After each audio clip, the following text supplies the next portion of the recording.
Yeto na sa wakas mga kakwento, ang former world champion na si Milan Elmi Turico Melindo nabigay na rin ng sobrang prangkang pahayag patungkol sa undefeated Pinoy prospect na si Carl James Wonderboy Martin. Sinabi ni Melindo na si Martin ay hindi pa raw handa sa world title fight at dapat tatlong mga laban pang di kalibreng mga boksingero dapat makaharap bago lumaban sa world title fight.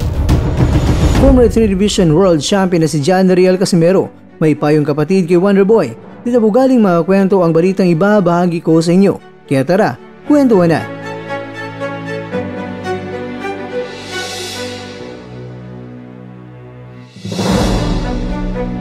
I am honest with my opinion. Ito ang pambungad ni Melindo bago siya nagbigay ng kanyang salubin patungkol kay Martin. Ayon sa kanya, itong si Wiljon Mindoro ay mas handa pa para lumaban sa World Championship kaysa kay Martin.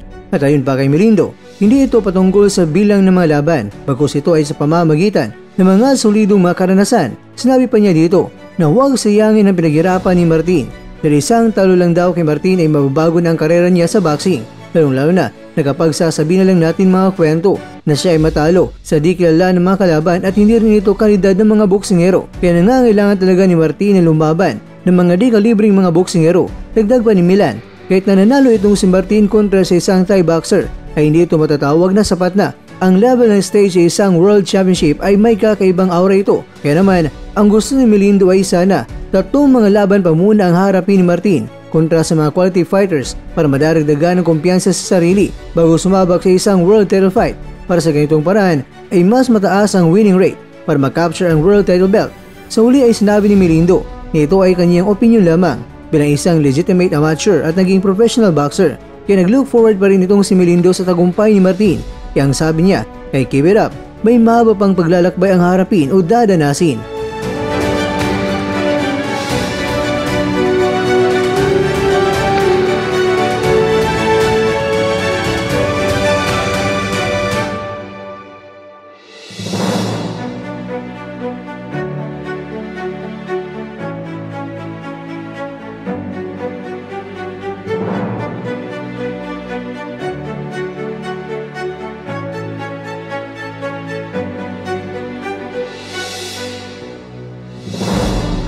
Samantala, may payong kapatid naman ng Cuadro Alas, it's my boy kay Martin at sinabi niya na amateur ka pa, huwag muna lumaki ang ulo. Alam mo naman, hindi ang kakayahan mo kaya ka nag number 2. Ang ibig sabihin niya dito mga kakwento ay naging number 2 sa world ranking sa World Boxing Organization. Mga professional nga ang nakapaligid sa iyo. Pero ikaw, hindi. Pagmano ka para may balato ka.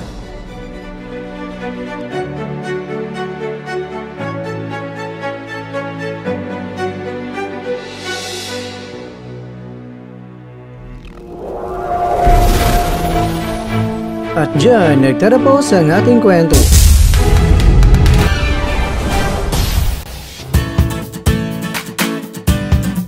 Maraming salamat mga kakwento sa inyong panonood. Pero baka naman mga kakwento ay nagustuhan niyo po ang kwento natin ngayon, baka pwede niyo po akong mabigyan dyan ng like, subscribe at pa-click na rin sa bell button.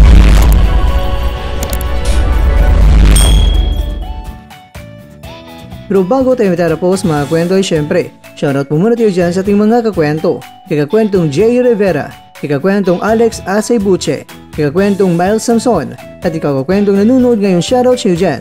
Bueno, hanggang dito lang muna ang ating kwentuhan at abangan nyo lang po ating susunod na video.